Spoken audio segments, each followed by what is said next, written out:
Happy Monday, everybody. My name is Brandon Rosa, and welcome to episode 222 of the Xbox in 10 podcast, your weekly source of Xbox gaming news covered in around 10 minutes.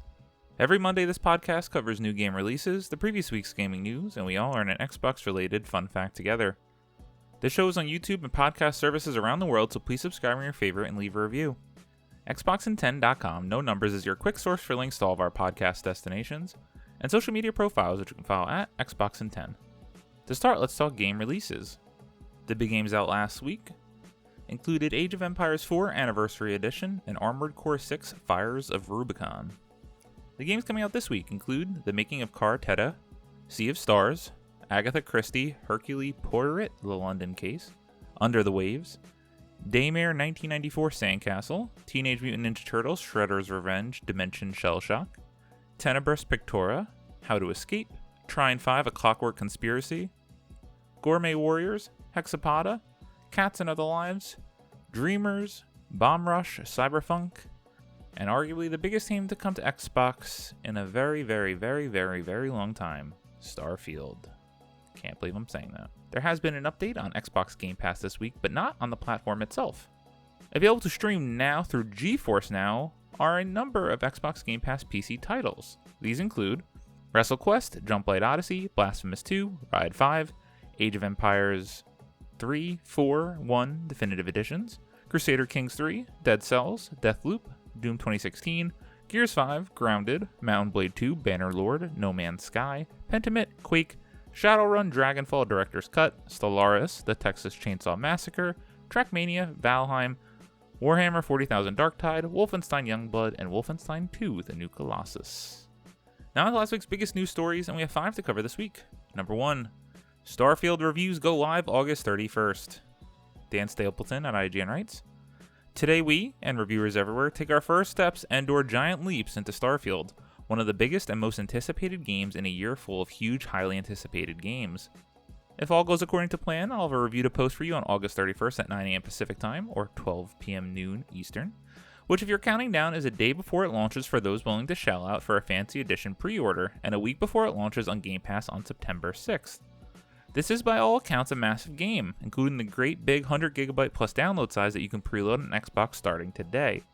But with nearly 2 weeks to spend roaming this unexplored region of space, I'm feeling pretty confident about being able to see the credits roll in the story, and do a fair amount of exploring and get up to the usual Bethesda RPG shenanigans before deciding on the score.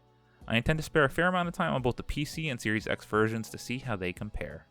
Well, it is real. It is very real.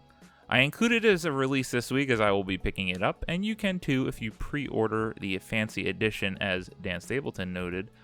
Pre-order special edition, which is $35, and you get it through Game Pass, and you can play it 5 days early. I'm ready. It's Labor Day weekend. I'm taking a day off on Friday to play this all day long. I have not done this on a game since The Last of Us Part 2. I mean, it has to be great, right? What is the Metacritic going to get net out to? People are going to be unusually harsh, I think, on this game because it has such high expectations, but I'm still expecting at least a 90 plus on Metacritic. I hope this game is the truth. I hope this is the next big thing for Xbox. I love space. I love the Mass Effect trilogy. I love Fallout. I don't particularly like Skyrim, but that's just because of the subject matter. Give me the sci-fi epic. I am so very excited, and it feels so surreal that this game is finally here. Number 2, Microsoft now claims it's actually serious about releasing 4 first-party games every year. Eddie Makic at GameSpot writes, "Back in 2019, Xbox Game Studios' Matt Booty said Microsoft wanted to release a new first-party game every 3 months, something the company doubled down on in 2021 and then again earlier this year. Microsoft Gaming CEO Phil Spencer is now talking about this again, telling IGN that releasing 4 first-party games per year was previously considered an aspiration, but now it's the actual plan. In 2023, Microsoft will deliver more than 4. First-party releases so far in 2023 have included Hi-Fi Rush, Minecraft Legends, and Redfall, though Spencer said he understands if people don't want to give Xbox credit for that game given how it turned out. Microsoft's first-party output in 2023 also includes Age of Empires 4, which was just released on console, as well as Starfield and Forza Motorsport coming up soon. For 2024, Spencer said releasing at least 4-party games will, quote, absolutely, end quote, happen. Quote, we have talked about it as an aspiration, now we talk about it as our plan, end quote, Spencer said. It's great to hear that this is now the plan versus an aspiration. this is what Xbox has needed for a long time. It's crazy to think about that not even 6 years ago we had, 5 first-party studios? Now look at the size of all the studios, how many they have, all the teams, multiple teams per studio in some cases, and we're going to be getting at least 4 first-party games a year? Get them into Game Pass, plus all the third-party releases, second-party deals. It's good to be an Xbox gamer right now, and for the foreseeable future. You really just need to hit on these games now. High-performing, high-scoring, fun, unique video games. Please, Xbox, it's time. Number 3, Phil Spencer reiterates there is no need for a mid-generation refresh for Xbox Series X and S right now.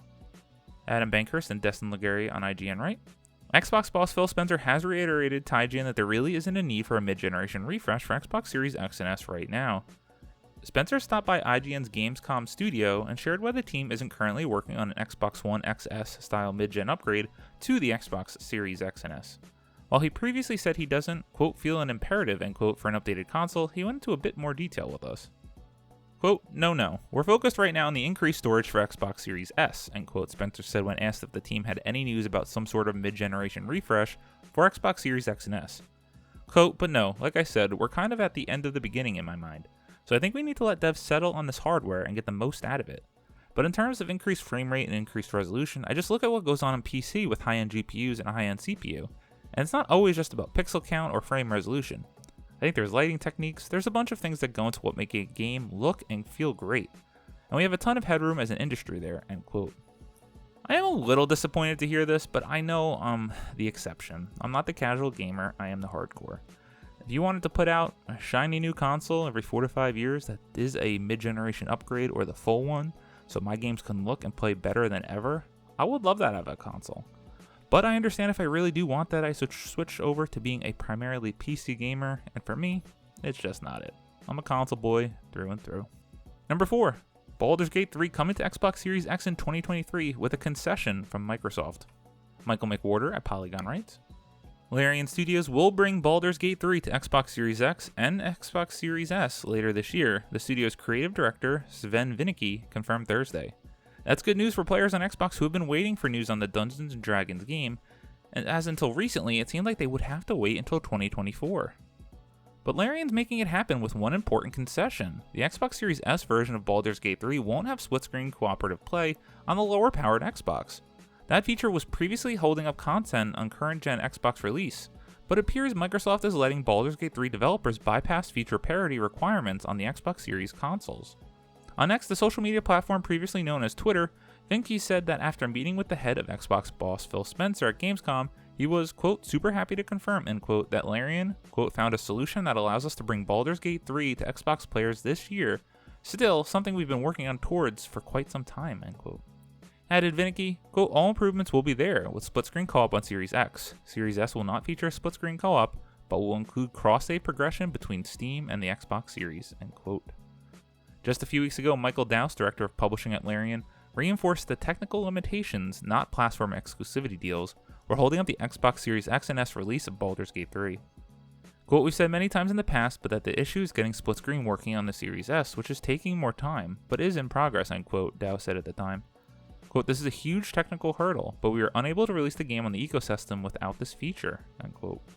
The Series S has been at the center of a debate over the last year regarding whether the console is holding back gaming, or at the very least resulting in compromises for the Series X games.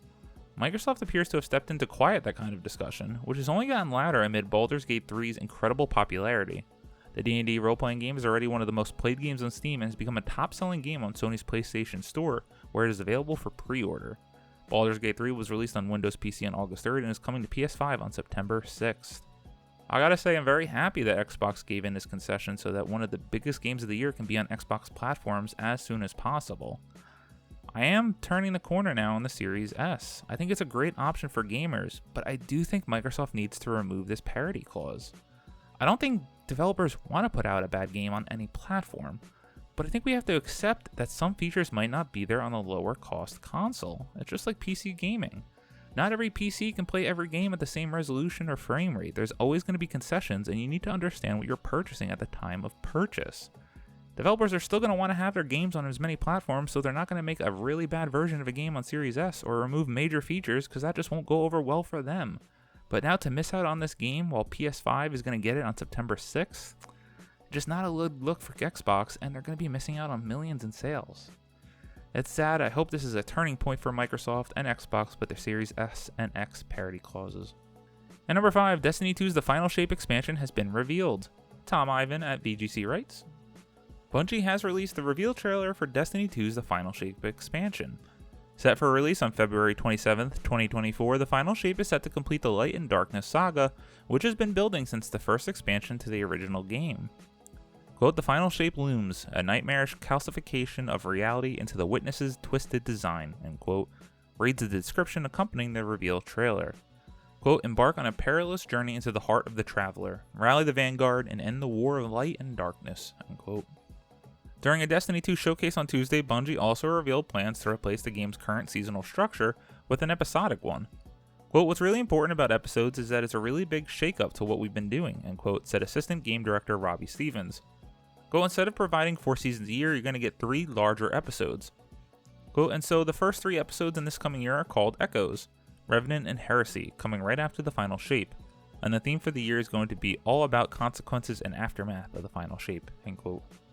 Bungie, which was acquired by Sony last year for $3.6 billion, announced in May that it's developing a new Marathon game.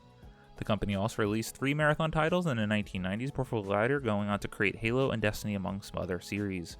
Its first completely new project in over a decade is a sci-fi PvP extraction shooter in development for PS5, Series X and S, and PC with full cross-play and cross-save. This is mildly exciting. I'm a huge Destiny player, and when I say huge, is I usually come in for the major expansions, play a couple seasons, and then fall off, unfortunately. I did not play the last season. I have not even booted up the new season, but I gotta see this thing through, so I will be there day one for The Final Shape.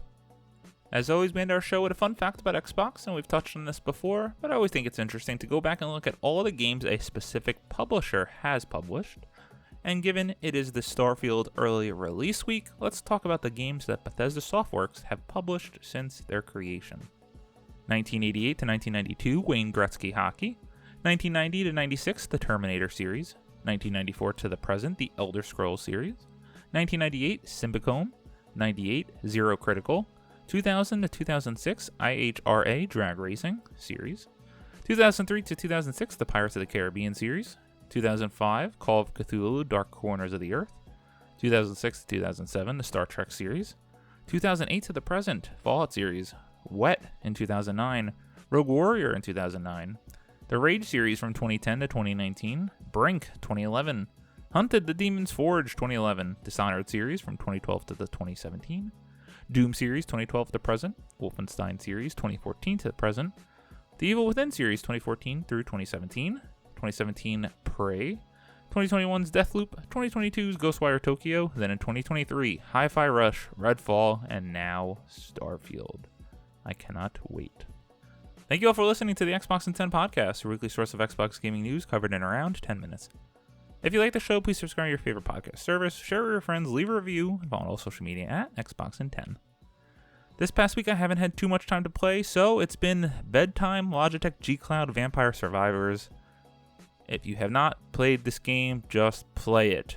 Give it a couple of rounds. Go through some progression, get some unlocks. It is helplessly addicting. It is so much fun, and it is nearly a perfect video game in which you barely use any buttons.